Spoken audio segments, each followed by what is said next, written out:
welcome to my channel Law for Common People with Shamak. তো আজকে আমরা criminal case related কয়েকটা term আমরা জানবো। তো যখনই কোনো ক্রিমিনাল কেস হয় তো 5 ধরনের লোক তার সাথে জুড়ে যায়। ফার্স্ট হচ্ছে কমপ্লেনেন্ট, নেক্সট হচ্ছে ভিকটিম, নেক্সট হচ্ছে অ্যাকিউজড, নেক্সট হচ্ছে কনভিক্টেড আর লাস্ট হচ্ছে অ্যাকুইটেড। যখন কোনো ক্রিমিনাল কেস হয় প্রথম যে কমপ্লেনটা লজ করে সেটা ভিকটিম হতে পারে, সেটা কোনো উইটনেস হতে পারে, সেই ব্যক্তিটি হয়ে যায় কমপ্লেনেন্ট। নেক্সট হচ্ছে যার ওপরে ক্রাইমটা হয়েছে সেই ব্যক্তি হয়ে যায় ভিকটিম।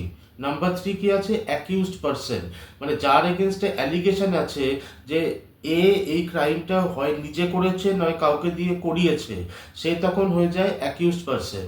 এবার কেস স্টার্ট হলো, ট্রায়াল হলো, সাক্ষী হলো, সব কিছু যখন হয়ে গেল, জাজ যাকে দোষী সাব্যস্ত করে সেই ব্যক্তি হয়ে যায় কনভিক্টেড পারসন, আর জাজ যাকে নির্দোষ প্রমাণ করে সেই ব্যক্তিটি হয়ে যায় অ্যাকুইটেড পারসন। তাহলে আমরা আজকে 5টা টার্ম শিখলাম: complainant, victim, accused, acquitted person আর কনভিক্টেড পারসন। আপনাদের যদি ল রিলেটেড কোনো কোয়েরি থাকে বা যদি কোনো জিজ্ঞাসা থাকে আপনারা ডেফিনেটলি কমেন্ট বক্সে কমেন্ট করতে পারেন। যতটা সম্ভব আমি চেষ্টা করব সেই কোয়েরিগুলোর আনসার দেওয়া। সো ফ্রেন্ডস, যদি আমার এই ভিডিও ভালো লেগে থাকে দেন কাইন্ডলি আমার এই চ্যানেলটাকে লাইক, সাবস্ক্রাইব অ্যান্ড শেয়ার করে দেবেন।